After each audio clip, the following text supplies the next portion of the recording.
Welcome to the 15th Annual Duke University Energy Conference. Today is a day full of opportunities. You'll have the opportunity to learn from influential energy leaders. You'll have the opportunity to meet companies that are paving the way in the energy transition. And you'll have the opportunity to connect with others in the energy community. Now, our conference today, the focus of our conference, it's simple. We're going to explore the policy, the technology, and the finance mechanisms, as well as the interaction between them that's necessary to drive energy innovation. We're so excited for you to be here today. We hope that you'll engage in thoughtful and meaningful discussions, and we hope you will take away something from today and our time here together. I'm Ross Fly. And I'm Brianne Leakey, and we are your Energy Conference co-chairs. To get us started, I'd like to introduce you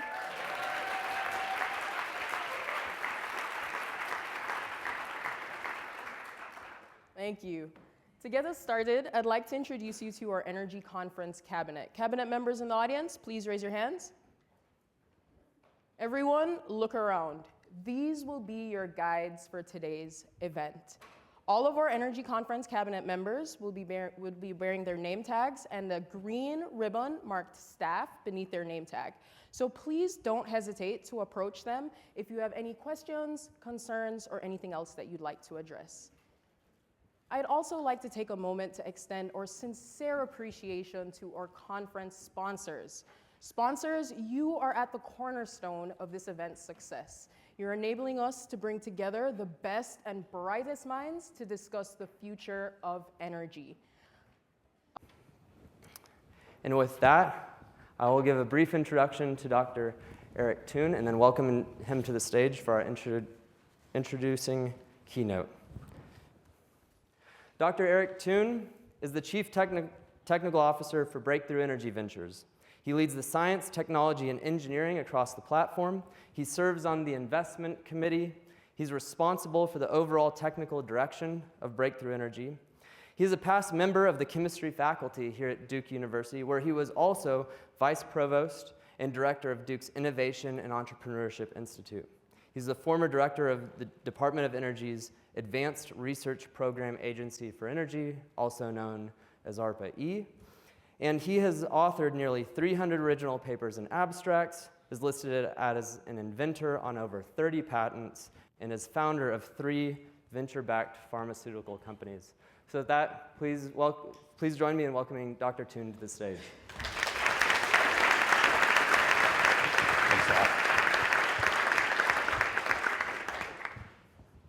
Well, good morning. It's wonderful to be here. And it's wonderful to see such a big group of the Duke community here excited about the opportunity ahead of us to provide energy and prosperity to the world, but in a future that doesn't have emissions associated with it. In 2015, at the COP in Paris, the leaders of the OECD world announced Mission Innovation, an incredibly ambitious plan to double their country's R&D expenditures on clean tech by the end of the decade, by 2020. At the same time and on the same stage, Bill Gates announced the creation of the Breakthrough Energy Coalition, a group of 35 of the world's wealthiest and most influential individuals that was designed to be a private sector counterpart to the public sector mission innovation. A year later, in 2016, a subset of that group, 20 members of the coalition, announced their first activity, the creation of Breakthrough Energy Ventures, a $1 billion clean tech venture fund that was designed to invest in technology relevant to all of the areas responsible for anthropogenic emissions. So broadly, electricity, transportation, buildings, manufacturing, and agriculture. So when you think about it, it was really an incredibly audacious thing to do, to create a venture fund in clean tech in 2016. Because 2016 was nuclear winter for clean tech investing. Nobody was investing in this space. And why was that? Well, it really was the failure of Clean Tech 1.0. So Clean Tech 1.0 started sometime early in this century, And it was the time when the venture industry, sort of flush with its success at the end of the last century, creating some of the biggest companies on earth, Google, Microsoft, Apple, Amazon, turned their attention to tough tech broadly and to clean tech in particular. And that exercise lasted about 10 years and was a complete and absolute disaster. And somewhere near $50 billion disappeared down rat holes as people discovered that the tech model of investing didn't work well for tough tech, and in particular didn't work well for climate tech. And in retrospect, the reasons for that failure are pretty obvious. The timelines don't match up. A normal venture fund is constructed on a 10-year term. That doesn't match the time constant of development of steel in the ground, tough tech kinds of projects. You need a different kind of people. You're operating in commodity markets that have razor-thin margins. It's steel in the ground. There's an enormous amount of money and different kinds of money that are necessary to make impactful advances in this space. But nonetheless, they set out to create Breakthrough. And Breakthrough was deliberately created to try and absorb the lessons of Clean Tech 1.0, right? Einstein's definition of insanity, repeating the same thing over and over again, expecting a different outcome. So the name of the game here is we're going to try and do this in a different way. And so when the current Breakthrough Energy Ventures team looks at a problem, we ask ourselves 4 questions, right? There's 4 topics that we consider. So the first is climate impact. So we sort of drew a line in the sand here and said, we will invest in any technology that we believe has entitlement to half a gigaton of emissions, CO2 equivalent emissions abatement over the course of its lifetime as it's developed fully at scale. Half a gigaton. So 1%, roughly 1% of global emissions. So that's kind of an arbitrary number. And now, of course, what happens is everybody's invention magically gets to half a gigaton. Or really not half a gigaton, it's always 0.56, right? When they come to see it, it's always 0.56. So the kind of second half of that is, we tell people, and if you need a spreadsheet to show me how you get to half a gigaton, never mind, right? The point is we're supposed to be tackling the biggest, hairiest, most audacious problems there are out there. Cement, steel, those kinds of things. Climate impact. The second question we ask is this an opportunity to attract new investments to the space? Now, that was obviously a much bigger issue in 2016, 2017, because nobody was investing. So the question was, can we get people back into the game here? And as you know by now, there's an awful lot of venture investment in clean tech. But we still need more money, and we need different kinds of money. Remember that things deploy and scale differently in this space than they do in tech. These aren't iPhones or apps, right? This is steel in the ground stuff. First of a kind deployments might cost $1 billion or more. And so we need a different kind of money, a different kind of investor. We need the sovereign wealth funds. We need the pension funds. We need the Temaseks. We need that kind of money in the field. And we are now starting to see that they are coming to this space. The third question that we consider is scientific possibility. And here I think is the place where the tech model of investing most ran into trouble. If we're honest about how you do tech investing, I see 50 opportunities. 43 of those, I'm pretty sure that's never going to work. The other 7, I don't know. So let's give them a little bit of time and a little bit of money and see what happens. And that works fine in tech because a little bit of time is 6 months or a year and a little bit of money is $500,000. The problem is when you get to clean tech, a little bit of time is 5 years and a little bit of money is $30 million. So that spray and pray approach just doesn't work. To deal with that issue, we have assembled the most technical venture firm that has ever been built on the face of the earth, right? There's no other tech fund on earth that has a professor of chemistry in it. So about 3/4 of our team, 3/4 of our partners have terminal degrees in chemistry, in math, in physics, in all branches of engineering. We are set up to go very, very, very deep on opportunities that we see. And here we are 7 years into this, and we haven't had a single company that's failed for technical issues. So scientific possibility and building a firm that's capable of evaluating the scientific possibility of these investments is something that's important. And the fourth is filling the gaps. We want to invest where other people aren't. We want to tackle the problems that other people don't want to tackle. If there's 6 or 7 firms that are fighting to get in a deal, that's not for us. We'll go someplace else. But even when you do that, that's not enough. And I hinted at this, right? How you deploy these things. These technologies have mass. And so taking them to scale is steel in the ground. It's huge money. You're often working in commodity markets where margins are razor thin, right? So you need to build a whole ecosystem. And so in addition to just the venture fund, we've tried to build that ecosystem out. So now if we look across the whole sweep of the organization, we have Breakthrough Energy Fellows, where we have a group of people that are looking at areas that we might be interested in, but we're not sure if there are scientific breakthroughs that would support the development of a technology. So all the way back to university, national lab level basic science. Is there a technology that we can build on a recent scientific discovery? I mentioned Breakthrough Energy Ventures, the venture fund we have. We've also now raised a fund that we call Select that's designed to take some of our most promising companies and start to scale those. And then I also mentioned that we need to do deployment, at-scale deployment. First-of-a-kind deployments in this space are usually not profitable. Those kinds of firms, the pension funds and things that I talked about that's necessary to do these at-scale deployments, they want to fund your third deployment, not your first.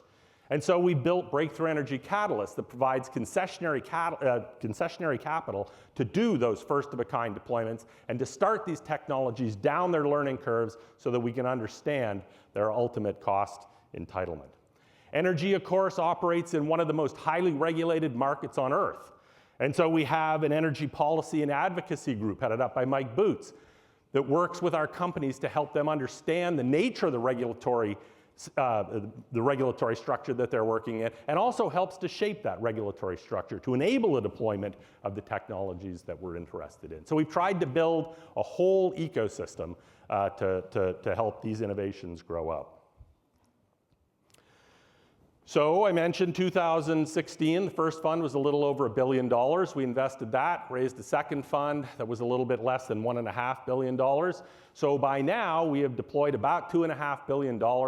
We've funded roughly 110 companies across all 5 areas of our mandate. Over the past year, we raised BEV3, another $1 billion fund, and we also raised BE Select. So we've been doing this for about 6 years, and it's worthwhile asking, where are we? I mean, how are we doing? What are the opportunities that we missed? What should we do going forward? And so we've been spending a lot of time doing that over the last year or so, and I want to talk to you about our thinking on that topic today. And I put these opportunities that we're sort of most interested now into 3 big buckets. So the first one I'll call gaps. So these are areas that we knew were important when we started back in 2016, but for which we really haven't found solutions yet, right? Or at least we haven't found complete solutions yet. The second is what I'll call portfolio fast forward.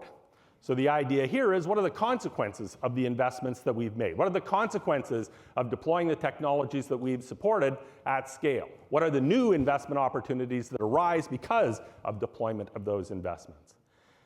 And then in the third, which I've called It's Not Enough, we'll talk about areas that we just didn't see at all when we were doing this in 2016, but that we've come to realize are likely to be important.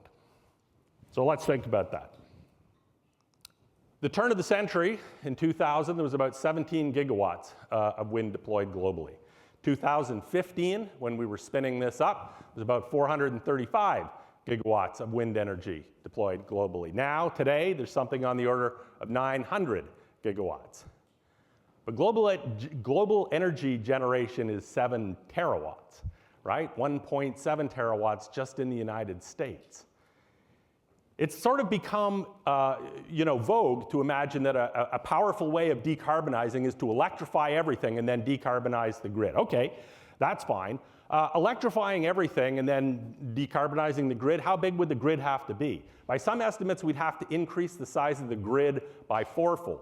7 terawatts to 28 terawatts. Can we massively increase the production of wind and solar energy? Sure we can. Can we do it by 4,000%? That's a little tricky. And remember too, let's think about cost. A lot of times when people say we're going to electrify everything, they do math on the viability of that and what the green premium associated with that might be. And you sit there and you go, well, there's people signing power purchase agreements, PPAs, for $15 a megawatt hour, 1.5 cents a kilowatt hour. $10 a megawatt hour. So the math works if I use that number. But remember, you get energy from wind and solar when the wind blows and when the sun shines. It's intermittent. For a lot of applications, intermittent electricity is not really of any value to me. I need firm, dispatchable electricity. To turn intermittent wind and solar into firm, dispatchable energy, I need storage. And storage makes that $10 a megawatt hour energy $50 a megawatt hour. And now all of a sudden it's not viable. We need enormous new amounts of zero carbon electricity on the grid. That is an enormous need. So how can we do that? Well, we've got exactly 3 sources of energy that we can tap to do that. We have the energy that arrives from the sun, we have the energy that's contained as heat in the Earth's core, and we have nuclear energy. So let's think about where we are on all of those topics. Today, energy from the sun provides about a quarter of the planet's power, about a quarter of the world's electricity in the form of solar PV, wind, and hydro. By now, basically all of the large-scale hydro that's available has been tapped. But that doesn't mean there's not a lot more hydro we can access, right? We can use run-of-river hydro. We can use low-head hydro. We can power unpowered dams. There's an enormous number of dams in this country that exist for navigation and flood control and irrigation. None of those dams are powered. They could be repowered. But we need a lot of new technology to develop that. We need fish-friendly turbines. We need efficient turbines that work at low heads. We need new, less disruptive ways to power unpowered dams. Accessing those forms of electricity might double the amount of electricity that we could generate from hydro without really any environmental impact. Solar PV today operates at somewhere close to 20% efficiency. It's hard to go too far beyond that, largely because the nature of the band gap of the materials that we use to collect solar PV. So think about this. I'm going to use something as a collector. It has a band gap. All of the energy, the total solar spectrum that lands on that, photons that are higher in energy than the band gap, the amount of energy above the band gap is lost as heat. Photons that are incident that are below the band gap aren't absorbed at all because of the quantum nature of light. Recently, people have been working on so-called tandem or multi-junction cells, where I put 2 different cells that have 2 different band gaps on top of each other. And if the top layer is transparent to the wavelengths that the bottom layer is going to absorb, I can do a double. I can absorb with 2 different band gaps. And there's a number of people that are working on that today. But it's hard to come up with these collectors. It's hard to make these collectors robust enough that they'll have 20-year lifetimes, all of those sorts of things. There's an enormous amount of research that needs to be done to make better solar collectors. And remember, the name of the game isn't efficiency, and these things are certainly efficient. We can increase the efficiency of solar by 50%, and in fact, devices that have an overall efficiency of 50% have been prepared. But efficiency isn't the name of the game. Cost is the name of the game. Cost is absolutely the name of the game. And so as you increase the efficiency, other parts of the value chain become the long pole in the tent. Trackers, steel in the ground, installation, all ripe for technological innovation. Solar energy applied unevenly across the Earth's surface produces weather. That weather produces wind, which we capture with windmills today, but it also produces waves. Right? So there is an enormous amount of energy contained in waves that are produced by wind. Capturing that energy is very difficult. But people are working on this. An Australian company, Waveswell, recently reported a turbine that captures the energy from waves. The Australian Science Agency, CSIRO, confirmed that they can do that for as little as 3.2 cents a kilowatt hour. That's pretty good, but a lot more work to be done there. And not just waves.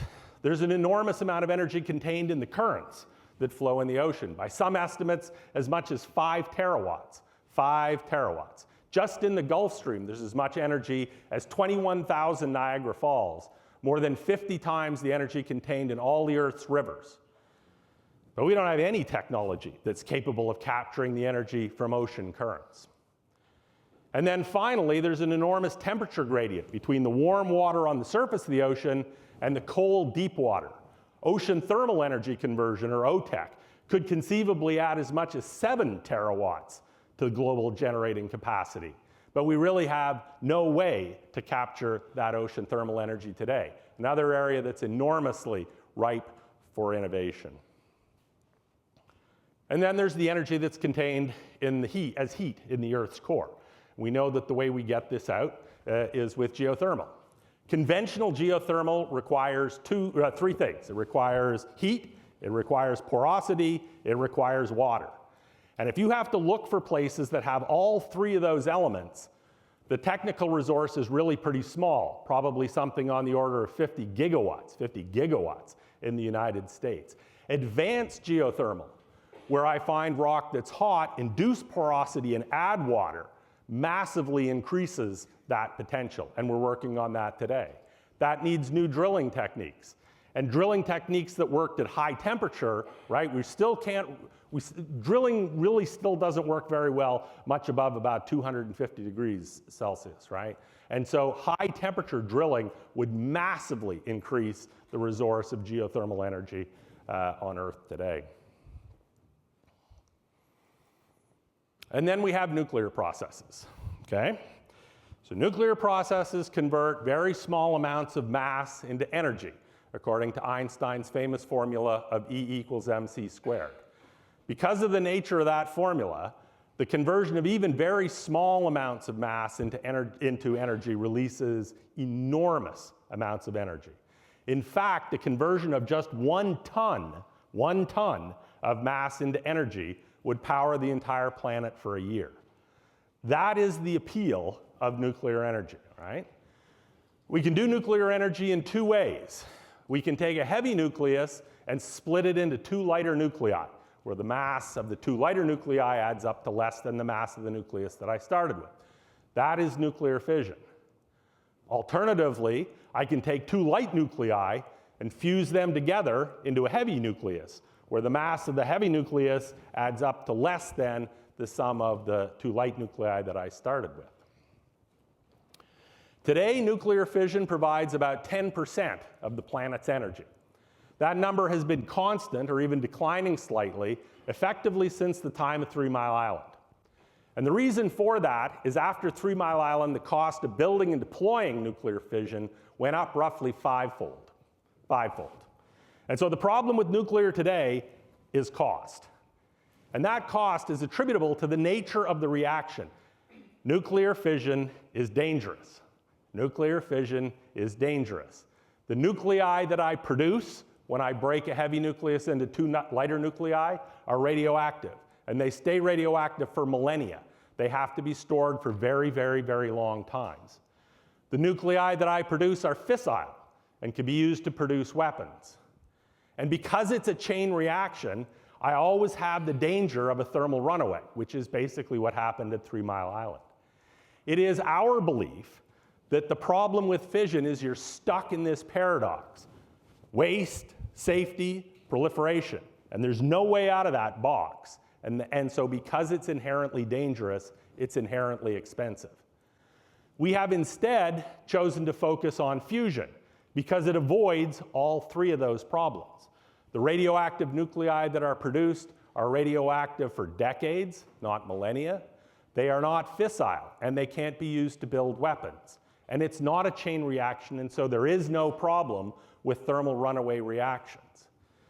Now, that doesn't mean fusion's gonna be cheap. Don't get me wrong. That sure as hell doesn't mean fusion is gonna be cheap. It just means you're not stuck in a paradox where it can't be cheap.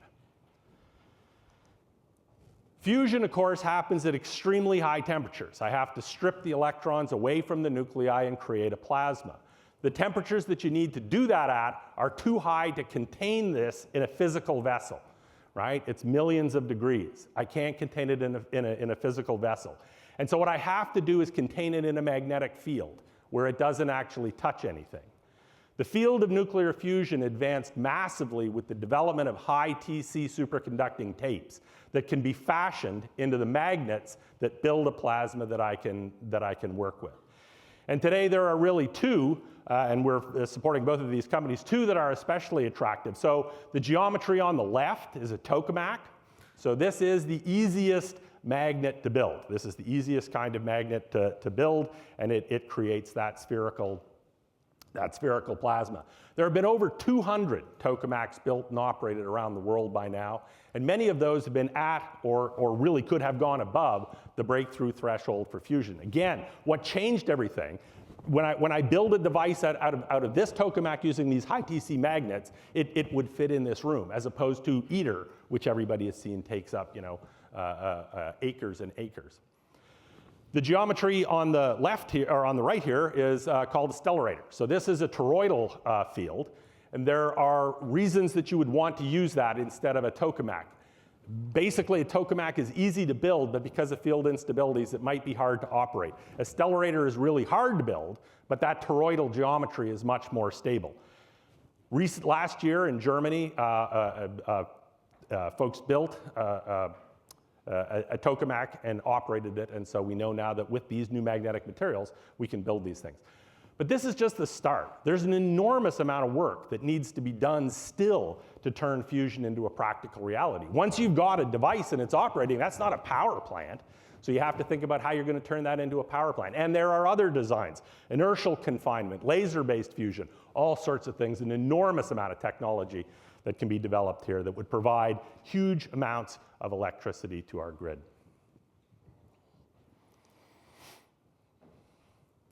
Whatever else you think about Elon Musk, he changed the face of transportation forever with the introduction of the Tesla Roadster and the later models. And what changed here? Okay, the important change here, and I think really Elon's biggest contribution to this whole game, is he changed our perception of electric vehicles, what they are. They're not golf carts, they're not toys. They're badass, right? They're things you want because you want that car. You don't care that it's electric. You're not buying it because it's electric. You're buying it because you want to play with it, because it's fun. It's a fantastic example of where the electric replacement, the electric alternative, is better than what you started with. But adoption of electric vehicles has been slow, right? About 80 million vehicles sold globally last year. About 10 million of them were electric, mostly in China. Right? I read in the New York Times this morning that we're on track in this country to sell 1 million EVs in the United States for the first time ever. Adoption has been slow. And there are big chunks of transportation that are going to be very, very difficult to electrify. Flight, aviation, especially long-distance aviation, long-haul shipping, long-distance trucking. And remember that there are 1 billion gasoline and light truck vehicles, internal combustion engine vehicles, on the road today that all use gasoline. They use gasoline because of the energy density of gasoline, right? Remember that in transportation, I got to haul my energy around with me. And so density becomes a big deal, both gravimetric and volumetric. The energy density of the batteries that go into Teslas today, about 350 watt-hours per kilogram. The energy density of gasoline, 14,000 watt-hours per kilogram, right? We don't use gasoline and diesel because we're dumb. We use gasoline and diesel because if you gave a whole bunch of the world's smartest scientists and engineers an infinite amount of money and an infinite amount of time and said, come up with the perfect energy storage medium for transportation, they'd come up with gasoline and diesel. We need new ways to make liquid fuels. Liquid fuels are going to be with us for a very, very, very long time. So how are we going to do that? Well, one way we can do that is biofuels. So I can use photosynthesis to capture energy from the sun, store it in chemical bonds. That's an incredibly inefficient process. Photosynthesis operates at way less than 1% efficiency, And it uses enormous amounts of water. Today, roughly a third of all cropland in the United States is planted with corn. 40% of that corn goes to make biofuels. And that corn makes 5% of the nation's liquid fuels. It doesn't even come close to passing the giggle test, right? There is no way this scales. Farm subsidies are a great thing in Iowa, but there is no way this scales. If we're going to use photosynthesis, we need new organisms that are vastly more efficient. We need new organisms that don't need fresh water. We need a whole different approach to biofuels if this is ever going to scale and be an important part of the energy economy. Or I could use electrofuels. So I could take hydrogen and react that with CO2 to make syngas, and then use Fischer-Tropsch technology or other technology to turn that syngas into liquid fuels. We know how to do that, okay? It all comes down to a question of cost.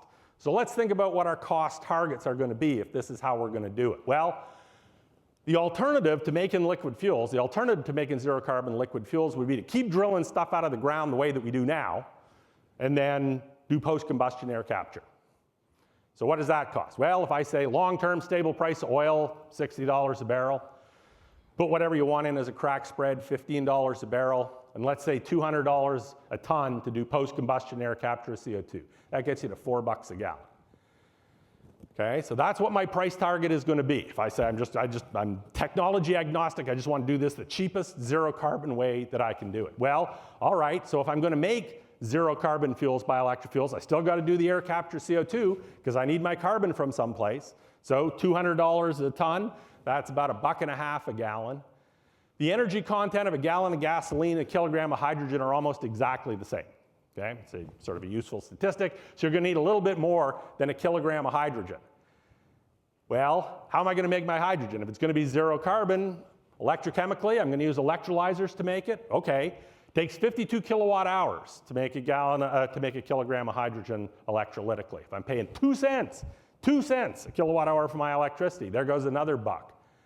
It's hard to do. This is hard to do in a cost-competitive fashion. There's an enormous amount of technology that's necessary to drive the cost of hydrogen down below $1 a kilogram, enormous amount of technology necessary to do air capture down below $100 a ton. So a huge opportunity, huge effort there. Or maybe we could just get rid of transportation. Maybe we could just get rid of travel, right? 2020, we were all part of one of the most amazing sociological experiments that's ever been done on the face of the earth, right? The pandemic descended, and we all packed up, went home, and worked from home for 2 years. But then we get to 2022, the pandemic lifts, and everybody goes back to work. Or at least goes back to work part-time. Well, why did we do that? Why didn't we just stay home and keep working from home? Well, because we discovered that communication, interpersonal interaction over computers isn't the same as in-person interpersonal interaction. There are really important aspects of communication, things like eye contact, gaze behavior, pupil dilation, that are important to how we perceive each other, that don't translate to 2 dimensions in shitty little screens. There's important aspects of audible communication, prosody, nonverbal sounds, things like that don't come across on those little microphones. So that's why we all went back to work, because we need to be with each other to properly communicate. Today, there are an enormous number of computer scientists and social science scientists that are working to better understand the nature of social presence and to think about how we can replicate it in 2 dimensions, right? So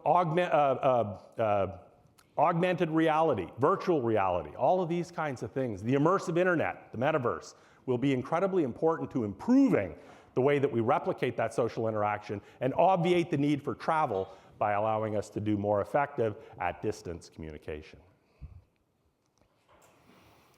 All right, so those are some of the things that we knew were problematic and we haven't found good solutions for yet, and that we'll keep working on. What about things that are the consequence of some of the things that we've been working on going forward? What are some opportunities that open up because of that? Well, let's think about a few of those. The first is unquestionably the grid. I said that if we're going to electrify everything, we probably need to make the grid on the order of 4 times bigger than it is today. 4 times.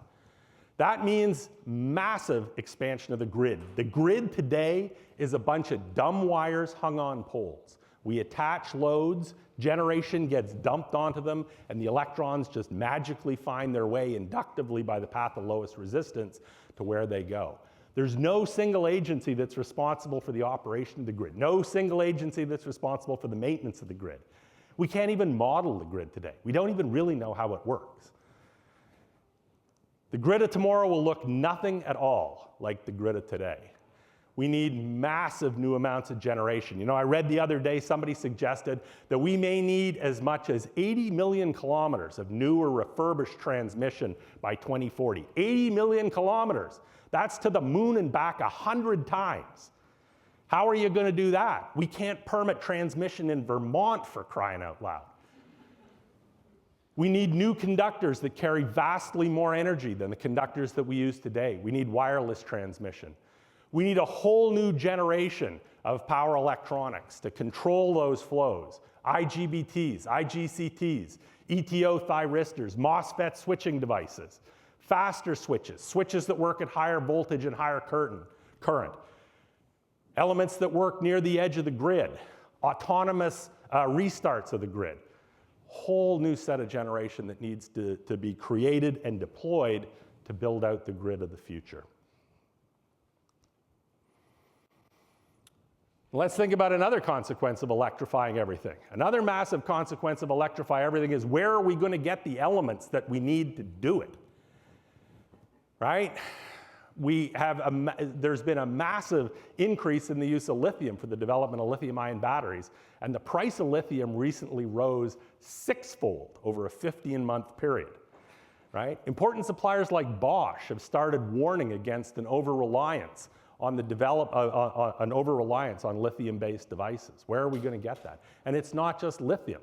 It's the cobalt and nickel, and not just battery materials. It's platinum group elements and osmium for catalysis. It's neodymium and dysprosium for the high-strength magnets that we need to build motors and generators. In 2010, in fact, Eric was probably involved, there was a report at the Department of Energy that warned about coming shortages of neodymium and dysprosium specifically. And here we are 13 years later, we're in exactly the same place as we were before. There's an enormous need for critical materials. So where do we get those critical materials? Well, we need new ways to find those critical materials, and we're funding a number of companies that have novel ways to identify mineral deposits. But once you find them, you got to get them out of the ground. And how do we get them out of the ground today? Well, we build mines. And that's tough, man. That is tough. From an environmental perspective, this is big, dirty work. And you recently saw, I'm sure, that they couldn't permit mines in Greenland. If you can't permit mines in Greenland, where are you going to build mines exactly? We need new approaches to mining. We need environmentally benign ways to extract the elements. Biomining, where we use microorganisms and plants to concentrate metals. And some of those organisms are already used in mining things like cobalt and gold. We need to access sources of minerals like mine tailings so that I don't have to build new mines. We need to go to new places. Can I concentrate minerals out of the ocean?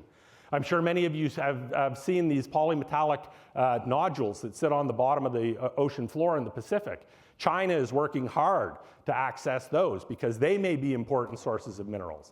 The cost of space launch, the cost of space lift has dropped by 3 orders of magnitude over the last 20 years. Might we someday be able to mine asteroids? It's possible. It's not crazy. Of course, all the ways that we mine today involve some combination of gravity and water. So that might be a problem for asteroids too. Huge amount of technology that needs to be developed in finding these critical materials and then figuring out ways to extract them once we find them.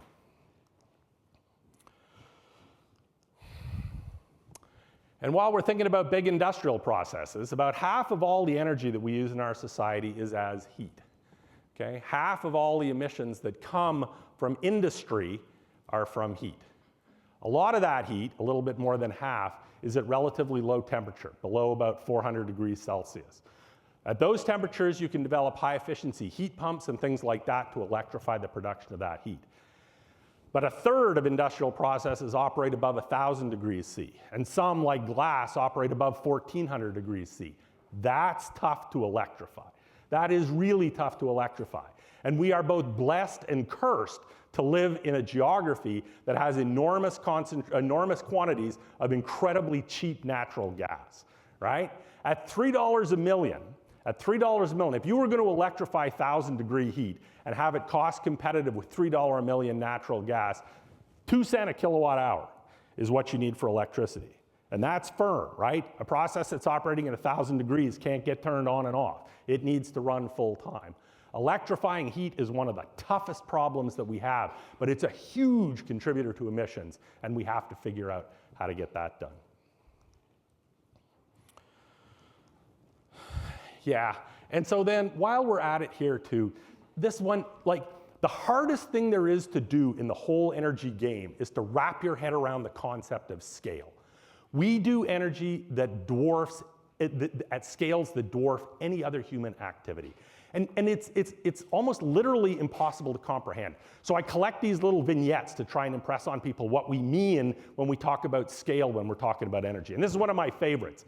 The Hebron Ben Nevis oil field is an oil field off the coast of Nova Scotia in Canada. It was discovered in the 1980s. It's being developed by ExxonMobil, Chevron, and others. They expect it'll cost something like $10 billion to open and operate that oil field over the course of its life. That life is expected at 30 years. So think about that. We're hiring young men and women to go work on this project who will spend their entire working lives working on this project. Over the course of its life, it's expected to produce about 750 million barrels of oil. That's 8 days of global supply. That's what scale means when we're talking about energy. It's almost impossible to conceive. And so the idea that you can do this in a way that has zero environmental impact on anything, stop it. Just stop it. You can't. This is big, big, big scale. It's steel in the ground stuff. It's hard, and we have to come to grips with that. All right. Well, what are the things that we weren't even contemplating when we started out all those years ago? 1987 in Mali in North Africa, a group of villagers were drilling a well for water. They went down 106 meters, the well exploded. They assumed they drilled into natural gas, they plugged the well. 2012, a group went back and opened that well to start extracting the natural gas. They started collecting it and said, wait a minute, that's not natural gas, it's hydrogen, pure hydrogen, coming out of the ground. Since that time, an enormous number of seeps have been discovered all over the world. In fact, the original Olympic flame that's been burning in Turkey for 3,000 years is burning hydrogen, not natural gas. That hydrogen, this turns everything that you've ever read about hydrogen on its head. All the textbooks say hydrogen's not a primary source of energy, it's an energy carrier. Yeah, it's a primary source of energy. There are all sorts of theories about how this hydrogen is produced. The one we believe, and I think the most likely one, is that it's the reaction of iron 2 of reduced iron in the Earth's crust with water. If that's what it is, then this is almost limitless. Really, it is effectively limitless. Jeff Ellis at the United States Geological Survey recently said that he believes the available resource, not the technical resource, but the resource we can actually access, may be as much as 1 trillion tons. 1 trillion tons. That's enough to power all humanity for several thousand years. This will be the most important discovery in energy in our lifetimes, right? Infinite zero carbon hydrogen at less than $1 a kilogram. And we're working on this in an enormous way. But it's pretty clear by now that getting there is going to be well nigh impossible, right? If you consider getting there to be 1.5 C, it's just not going to happen. Even 2 degrees C looks like it's awful difficult. John Holdren famously said that when it comes to climate, we have exactly 3 choices. We have mitigation, adaptation, and suffering. Mitigation's not going to be enough, and suffering's unacceptable. We're left with adaptation. And so as we go forward into Fund 3 and beyond, we will start working on adaptation. So what kinds of things might that involve? With increasing temperatures, plants don't do very well, right? Seeds fail to germinate, plants grow too fast, florets fail to develop seeds, crops fail. The pollinators that pollinate those plants start to fail as well. Colony collapse disorder has become a growing problem among honeybees. But plants have specific mechanisms by which they defend themselves against rising temperatures. They grow to increase convection. They use evaporative cooling. They grow to provide greater shade to the plant. Those traits have a significant genetic basis, and they're collectively referred to as thermomorphogenesis. So we can copy those traits into plants that produce food and perhaps make plants that are more resistant to rising temperatures. And what about those pollinators? What do we do about them? You know, releasing genetically modified insects into the environment is a scary thing to do. But, you know, these pollinators pollinate 1/3 of the world's crops. Life without them on this planet is not tenable. Recently in Florida, mosquitoes were introduced into the wild to contain a kill switch. Is it possible to introduce something like that into these bees so you could use genetically modified organisms better capable of dealing with temperature but that couldn't propagate? I don't know, but I think we need to check. Or maybe we just stop growing plants in fields. That might be a good way to do things, right? We already use indoor agriculture for a variety of fruits and vegetables, and we can increase productivities by 10x and massively reduce the amount of both land and water that we need. But if you think about what really feeds this planet, right? Corn, wheat, rice, starch, the alpha-1,4 polymer of glucose provides 42% of global calories. You're not going to grow wheat indoors. Recently, a Chinese group demonstrated a non-natural sequence of just 9 enzymes that converted formaldehyde into starch. It does it at 10 times the rate that a plant makes starch, and obviously it uses much less water. Could you ever make that process economically viable? I don't know, but I think we better start looking. About 80% of global commerce by volume, about 70% by value, moves around the world by ship. That's how stuff really moves around this planet.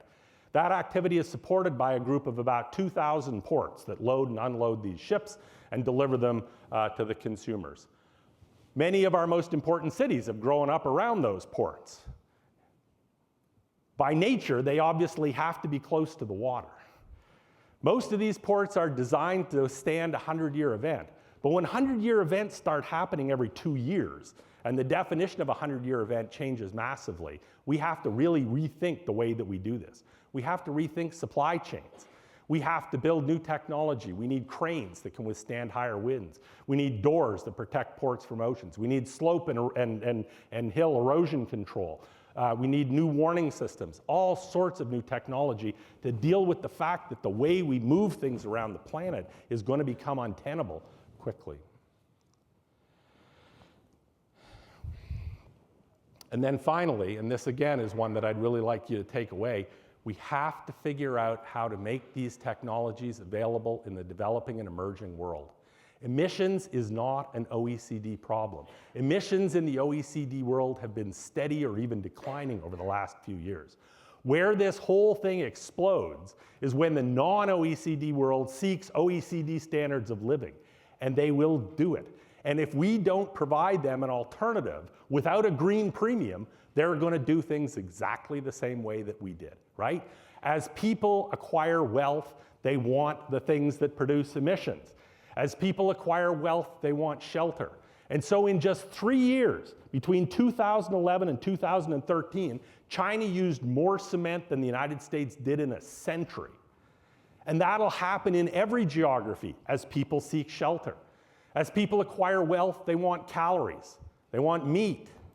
And so we grow more cows, 1 billion cows on Earth now. And the methane they belch is responsible for 16% of global emissions. As people acquire wealth, they want transportation. They want mobility. And so they buy cars. And there's some economists that use the per capita number of cars and light trucks in a population as a measure of the size of the middle class. As people acquire wealth, they want cooling, and on and on and on and on. If we don't find a way to get these technologies to this group of people, and without a green premium, they're going to say, I'm building coal plants. We have to do it. We have to do it. Well, I hope I've told you today, or helped you understand today, there are enormous challenges, but with challenges come opportunities. And we're really excited about these opportunities. We look forward to working with all of you to make these and many other technologies a reality. Thanks very much for your time this morning.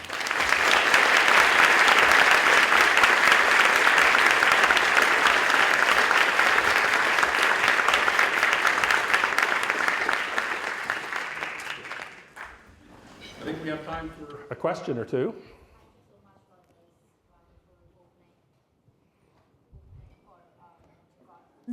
One of the questions that we have received from the audience: why are we still trying to mine for more instead of looking for ways to recover what's already been used? That's a great question.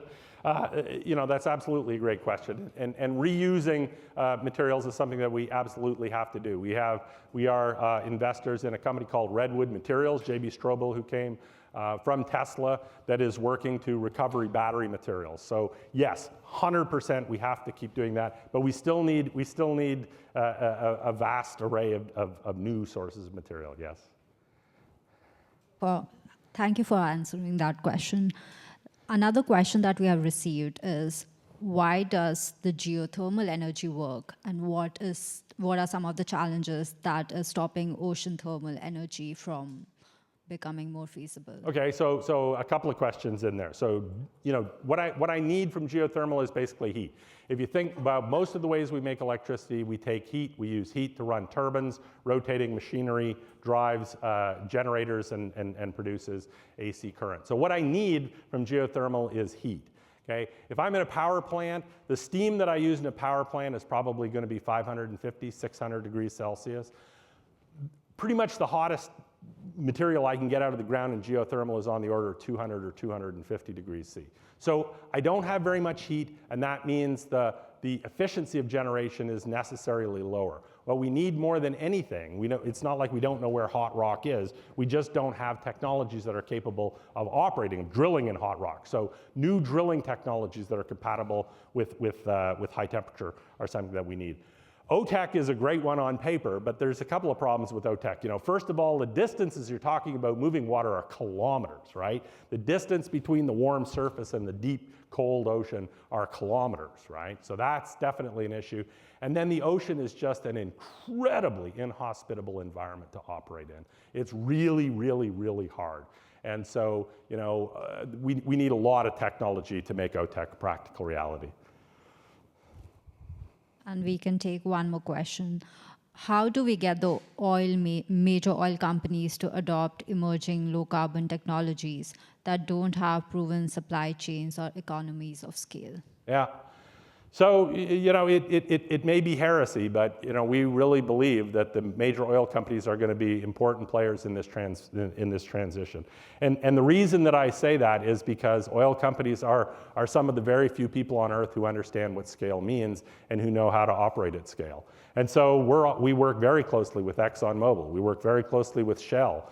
We have oil companies that are investors in some of our funds.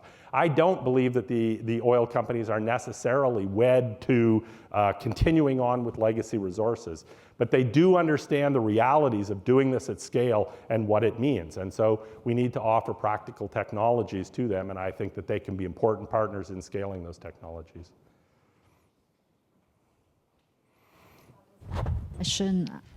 Q&A for this session, and thank you so much. Thanks very much.